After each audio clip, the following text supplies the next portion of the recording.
Radhe Radhe friends, हरे कृष्णा। कैसे हैं आप सब? आशा करती हूँ सभी सुखी और स्वस्थ होंगे। आज हम आपके लिए लेकर आए हैं एक खास स्टोरी। लेकिन उससे पहले अगर आप हमारे वीडियो पर नए आए हैं तो सबसे पहले हमारे चैनल को सब्सक्राइब करें और हाँ, वीडियो अच्छी लगे तो लाइक, शेयर और कमेंट ज़रूर करें। तो चलिए अब शुरू करते हैं। हम सभी ने श्री कृष्ण के मस्तक पर मोर मुकुट देखा है ना? सबने देखा है ना? उनके मुकुट पर मोर पंख अवश्य लगा रहता है। लेकिन क्या आपको पता है कि इसके पीछे क्या वजह है? तो आइए, आज की हमारी स्टोरी इसी पर आधारित है कि श्री कृष्ण ने मोर पंख क्यों धारण किया था। गोकुल में एक मोर रहता था। वो श्री कृष्ण का अनन्य भक्त था।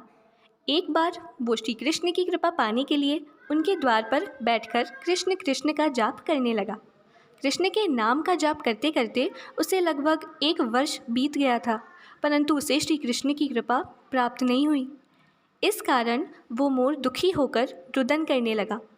उसी समय आकाश में एक मैना उड़ रही थी। उड़ती हुई मैना ने उस मोर से जाकर पूछा कि तुम इस प्रकार यहाँ पर रुदन क्यों कर रहे हो? तब उस मोर ने कहा कि मैं पिछले 1 वर्ष से श्री कृष्ण की कृपा प्राप्त करने के लिए उनके द्वार पर बैठकर श्री कृष्ण के नाम का जप कर रहा हूँ। लेकिन श्री कृष्ण ने तो मुझे पानी तक नहीं पिलाया और ना ही अपनी कृपा दृष्टि मेरी ओर डाली। तब वो मैना बोली कि मैं अभी अभी बरसाने से आ रही हूँ। वहाँ की महारानी श्री राधा रानी हैं। वो बहुत ही दयालु हैं। तुम मेरे साथ बरसाना चलो, वो अवश्य ही तुम पर कृपा करेंगी। ऐसा सुनकर मोर मैना के साथ बरसाना जाने के लिए तैयार हो गया। बरसाना पहुंचकर मोर राधा रानी के द्वार पर बैठकर कृष्ण कृष्ण का नाम जप करने लगा। उसके मुख से कृष्ण का नाम सुनकर श्री राधा रानी दौड़ती हुई इसके पास चली आई और उस मोर को अपने गले से लगा लिया और मोर से पूछा कि तुम कौन हो और कहाँ से आए हो? तब मोर ने भाव विभोर होकर बोला कि मैंने सुना था कि बरसाने की राधा रानी बहुत ही करुणामयी है, बहुत ही दयालु है, किंतु आज मैंने साक्षात देख भी लिया। मेरे मुख से श्री कृष्ण नाम का जप सुनकर आप दौड़ी चली आई और मुझे अपने हृदय से लगा लिया। लेकिन मैं पिछले 1 वर्ष से गोकुल में श्री कृष्ण के द्वार पर बैठकर उनके नाम का जप कर रहा हूँ, किंतु उनकी कृपा मुझे अभी तक प्राप्त नहीं हुई। उन्होंने मेरी ओर देखा तक नहीं। तब श्री राधे ने कहा, नहीं नहीं, मेरा कान्हा ऐसा निर्मोही नहीं है, वो तो अत्यंत कोमल हृदय का है।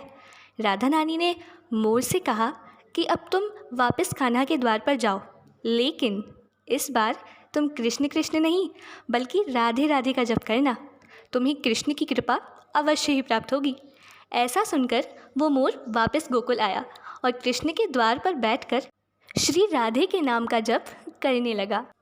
राधे राधे का नाम सुनकर श्री कृष्ण दौड़े चले आए और मोर से पूछते हैं कि तुम कहाँ से आए हो? ये सुनकर मोर बोला, प्रभु, पिछले 1 वर्ष से मैं यहीं बैठकर आपके नाम का जप कर रहा हूँ, किंतु आपने मेरी ओर ध्यान ही नहीं दिया और राधे राधे का जाप पर आप दौड़े चले आए। तब श्री कृष्ण ने कहा कि मैंने तुझे पानी भी नहीं पिलाया, यह मुझसे घोर पाप हुआ है, लेकिन तूने राधे का नाम लिया है तो अब तेरा पंख सदैव मेरे शीश पर विराजमान रहेगा। तो जो भी भक्त श्री किशोरी जी का नाम लेते हैं, भगवान कृष्ण उन्हें स्वतः ही मिल जाते हैं और अपने शीश पर स्थान देते हैं। तो सभी मेरे साथ प्रेम से बोलिए, जय जय श्री राधे, जय किशोरी जी की। तो फ्रेंड्स, कैसी लगी आपको हमारी आज की वीडियो? कमेंट करके ज़रूर बताइएगा और अगर अच्छी लगी हो तो लाइक, शेयर और सब्सक्राइब करना प्लीज़ ना भूलें। राधे राधे, हरि बोल।